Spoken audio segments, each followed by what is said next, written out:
నిన్నటి వరకు బంగాళాఖాతంలో ఏర్పడిన అల్పపీడన వాయుగుండంగా మారి ఆ వాయుగుండం ప్రస్తుతం దాని ప్రభావం ఇంకా చూపిస్తున్న తరుణం ఇంకా కదులుతోంది. అది అల్పపీడనంగా మారబోతోంది, మరికొన్ని రోజుల్లో బలహీనపడబోతోంది. ఈ నేపథ్యంలో బంగాళాఖాతంలో వదిలిందనుకుంటే ఇంకొక బాంబు లాంటి వార్తను చెప్పుకొచ్చింది భారత వాతావరణ శాఖ. ఇప్పుడు ఈ బాంబు లాంటి వార్త వెళ్ళి అరేబియా సముద్రంలో పడిందని చెప్పుకోవాలి. అవును, ఇప్పుడు ఈ బాంబు లాంటి వార్త అరేబియా సముద్రం నుంచి వస్తోంది. ఇంతకీ అరేబియా సముద్రంలో ఏం జరుగుతోంది? ఈ గింగిరాలు కొడుతున్న ఆ పరిస్థితి చూస్తే మీకు అర్థమవుతుంది. ఈ నేపథ్యంలో ఎటువంటి పరిస్థితులు ఉండబోతున్న అంశానికి సంబంధించిన వెదర్ బ్రేకింగ్ తో మీ ముందుకు వచ్చేస్తుంది RTV. Here it is on the screens of RTV. Weather breaking news మీరు చూస్తున్నారు. ఇటు సైక్లోన్ శక్తి భయపెడుతోంది. ఈ ఏడాది అరేబియా సముద్రంలో ఏర్పడిన తొలి తుఫాన్ ఇది. ఈ నేపథ్యంలో ద్వారకకు నైరుతి దిశగా 240 కిలోమీటర్ల దూరంలో అల్పపీడనంగా ఉంది. వాయుగుండంగా బలపడబోతోంది ఈ అల్పపీడనం.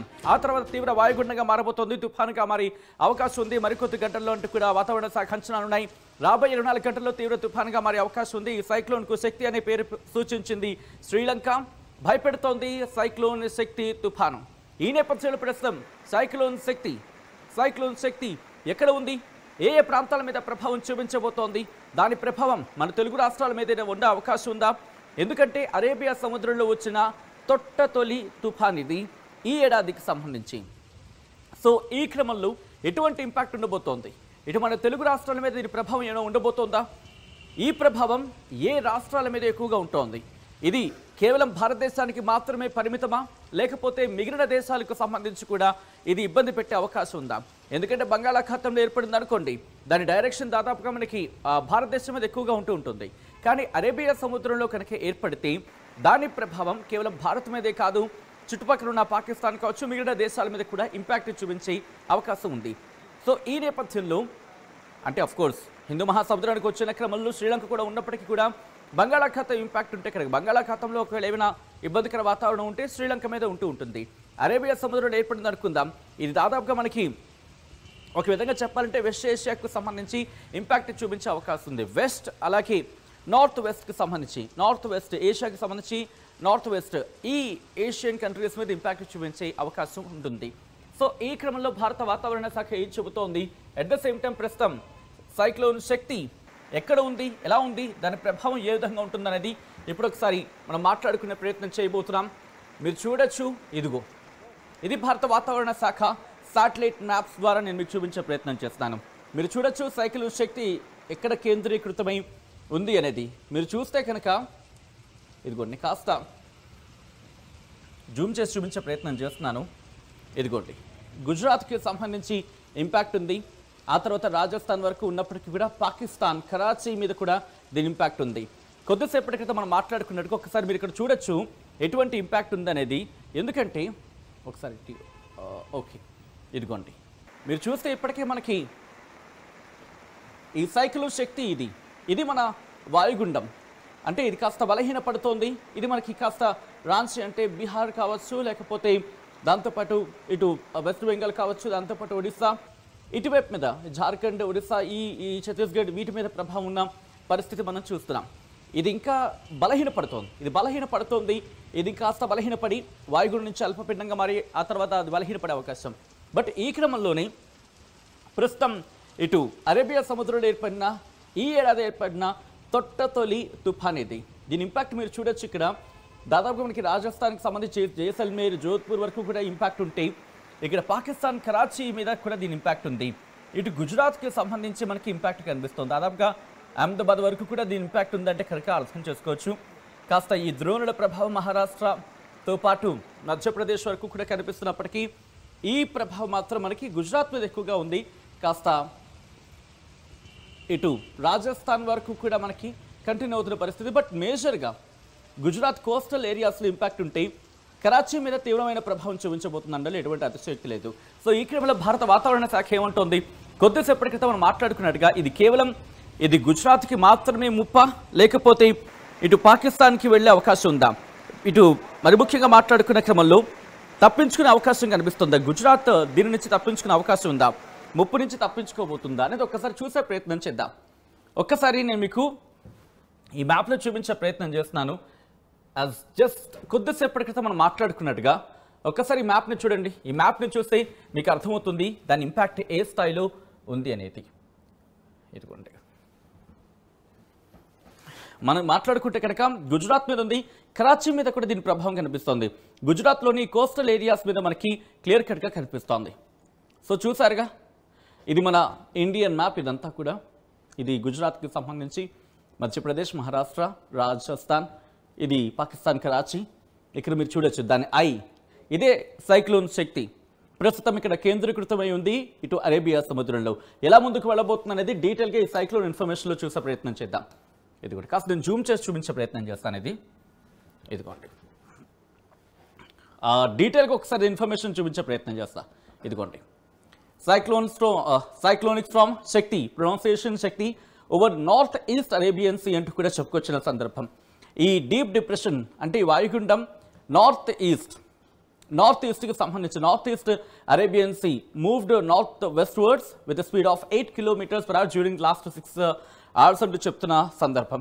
సో ఇలా ఎక్కడెక్కడ ఉంది కేంద్రీకృతమై అంటే కనుక ద్వారకాకు 250 కిలోమీటర్ల దూరంలో, అలాగే నలియాకు సంబంధించి 270 కిలోమీటర్ల దూరంలో, పోర్బందర్కి 300 కిలోమీటర్ల దూరంలో, కరాచీకి 360 కిలోమీటర్ల దూరంలో, పాకిస్తాన్కి సంబంధించి కరాచీలో 360 కిలోమీటర్ల దూరంలో కేంద్రీకృతమై ఉంది. ఇది రాబోయే 24 గంటల్లో సివియర్ సైక్లోనిక్ స్టార్మ్ అంటే తీవ్ర తుఫాన్గా పరిణమించబోతోంది. ఈ తీవ్ర తుఫాన్గా పరిణమించే క్రమంలో అది ఎవరి మీద ఇంపాక్ట్ చూపించే అవకాశం ఉందనేది కాస్త ముందు చూసే ప్రయత్నం చేద్దాం. ఈరోజు ఇంకా 3వ తారీఖు కాబట్టి ఇది thereafter it is likely to continue to move west to southwestwards and reach central parts of north and joining central Arabian Sea by 5th October. అంటే 5వ తారీఖు, ఈ నెల 5వ తారీఖుకి కాస్త మూవ్ అనే అవకాశం ఉందనేది ఇక్కడ మనకు అర్థమవుతుంది. సో ఈ క్రమంలో ఎప్పుడు ఎక్కడ ఎలా ఉండబోతోంది, ఎలా పరిణామం చెందబోతోంది అనేది ఇన్ఫర్మేషన్ ఇక్కడ క్లియర్గా ఉంది. 3వ తారీఖున సైక్లోనిక్ స్టార్మ్గా ఉండబోతోంది. గంటకు 65 నుంచి గరిష్టంగా 85 కిలోమీటర్ల వేగంతో గాలులు వీచే అవకాశం ఉందంటూ కూడా భారత వాతావరణ శాఖ చెబుతోంది. అలాగే 3వ తారీఖు ఈరోజు 12 గంటలకి, ఇప్పుడు ఈ 2 అయిపోయి కాబట్టి 6 గంటల నుంచి అంటే 3వ తారీఖు సాయంత్రం 6 గంటలకి గంటకు 85 నుంచి గరిష్టంగా 105 కిలోమీటర్ల వేగంతో గాలులు వీచే అవకాశం ఉంది. దాంతో సైక్లోనిక్ స్టార్మ్ అంటే తుఫానుగా మారబోతోంది. ఆ తర్వాత రేపు లేకపోతే ఈరోజు అర్ధరాత్రికి ఇంట్రెస్టింగ్గా చూడండి, బహుశా గుజరాత్ కావచ్చు, ఆ తీర ప్రాంతాల్లో ఎవరైనా ఉంటే కనుక కాస్త అలర్ట్గా ఉండే ప్రయత్నం చేయండి. భయపడద్దు, బట్ జాగ్రత్తగా ఉండే ప్రయత్నం చేయండి. ఇది మిమ్మల్ని భయపెట్టే ఉద్దేశం కాదు, ఇది జాగ్రత్తలు చెప్పేందుకు మాత్రమే. భయపడద్దు, జాగ్రత్తగా ఉండే ప్రయత్నం చేయండి. సో ఈ క్రమంలో ఈరోజు రాత్రి 12 గంటలకు గంటకు 90 నుంచి గరిష్టంగా 110 కిలోమీటర్ల వేగంతో ఈదురుగాలులతో కూడిన వర్షాలు పడే అవకాశం ఉంది. సివియర్ సైక్లోనిక్ స్టార్మ్ అంటే తీవ్ర తుఫాన్గా మారే అవకాశం ఉంది. అలాగే రేపు ఉదయం 6 గంటలకు కూడా అలాగే 95 కిలోమీటర్ల వేగంతో గాలులు గరిష్టంగా 120 కిలోమీటర్ల వరకు కూడా రీచ్ అయ్యే అవకాశం ఉంది.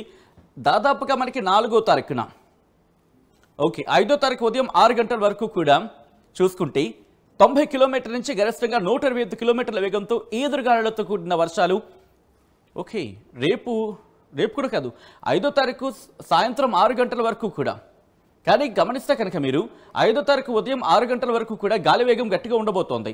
అంటే 95 కిలోమీటర్ల నుంచి గరిష్టంగా 125 కిలోమీటర్ల వరకు వెళ్ళబోతోంది. సివియర్ స్టార్మ్గా ఉండబోతోంది, అంటే సివియర్ సైక్లోనిక్ స్టార్మ్ తీవ్ర తుఫానుగా ఉండబోతోంది. అట్ ద సేమ్ టైం 5వ తారీఖు సాయంత్రం మాత్రం 6 గంటల ప్రాంతంలో 90 నుంచి గరిష్టంగా 110 కిలోమీటర్ల వేగంతో ఈదురుగాలులతో కూడిన వర్షాలుగా ఉంటూనే తీవ్ర తుఫానుగా ఉండబోతోంది. ఆ తర్వాత 6వ తారీఖున ఇది కాస్త దాని ప్రభావాన్ని తగ్గించుకొని సైక్లోనిక్ స్టార్మ్ అంటే తుఫానుగా మారబోతుంది అనేది ఇక్కడ మనకి అందుతున్న అంచనాల ప్రకారం అర్థం చేసుకోవచ్చు.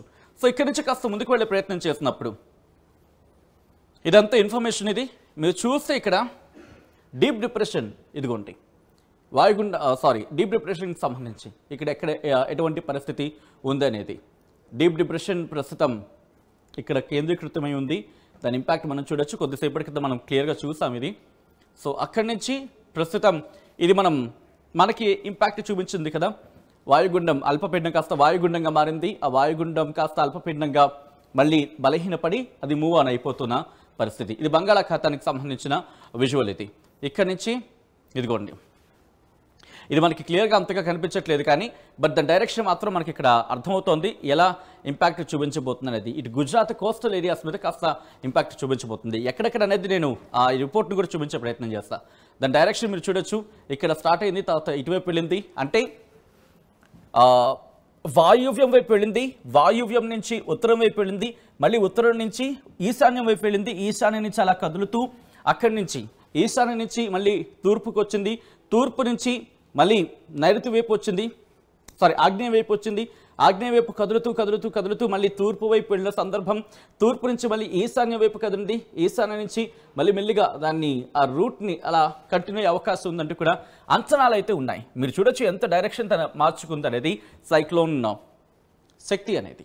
సో ఇక్కడ నుంచి డైరెక్ట్గా మీరు రిపోర్ట్ చూసే ప్రయత్నం చూపిస్తాను. ఇదిగోండి దాని ప్రభావం మీరు చూడొచ్చు, ఇలా ఉంటాయి, ఇలా ఉండొచ్చు అనేది అంచనా. ఎప్పుడు ఇది 3వ తారీఖు, ఈరోజు ఉదయం 11:30 నుంచి రేపు ఉదయం 5:30 వరకు దాని పరిస్థితి ఇలా ఉంటుంది. ఆ తర్వాత ఓకే ఇది కాస్త మూవ్ ఆన్ అవుతుంది, ఇటువైపు వెళ్తుంది, ఇది బహుశా ఇది పశ్చిమ వైపు కదిలే అవకాశం కనిపిస్తుంది. ఒకవేళ అదే జరిగితే కనుక మనకి ముప్పు దాదాపుగా తప్పినట్టే. ఓకే ఆ విజువల్ చూస్తుంటే మనకి దాదాపుగా ముప్పు తప్పచ్చు, బట్ మనం సాధారణంగా అంటూ ఉంటాం వాతావరణ మార్పులని ఊహించలేమని చెప్పి. సో యాజ్ ఆఫ్ నౌ అయితే మాత్రం ఇది ఇటువైపే వెళ్ళిపోతుంది. కాస్త పాకిస్తాన్ కాస్త ఇంపాక్ట్ ఉండొచ్చేమో, కానీ మనకైతే ఆ ఇంపాక్ట్ తప్పచ్చు అనేది మనకి దీన్ని బట్టి క్లియర్ కట్గా అర్థమవుతుందని చెప్పుకోవచ్చు. కాస్త కూస్త కొంచెం ఉండొచ్చు, మనకి ఇప్పుడు 7వ తారీఖున కొంచెం ఉండే అవకాశం ఉంది అనేది మనకు అర్థమవుతుంది. సో ఈ క్రమంలో ఒక్కసారి విండ్ ఏం చెప్తుంది అనేది చూసే ప్రయత్నం చేద్దాం. ఇదిగోండి ప్రస్తుతం ఆ కదలికలు ఇక్కడ మనం చూడొచ్చు. ఇటు కరాచీ కావచ్చు, లేకపోతే నలియా కావచ్చు, ద్వారకా కావచ్చు, అలాగే గాంధీనగర్ ఈ ప్రాంతాలకు కాస్త ఇంపాక్ట్ మనకు కనిపిస్తున్న పరిస్థితి.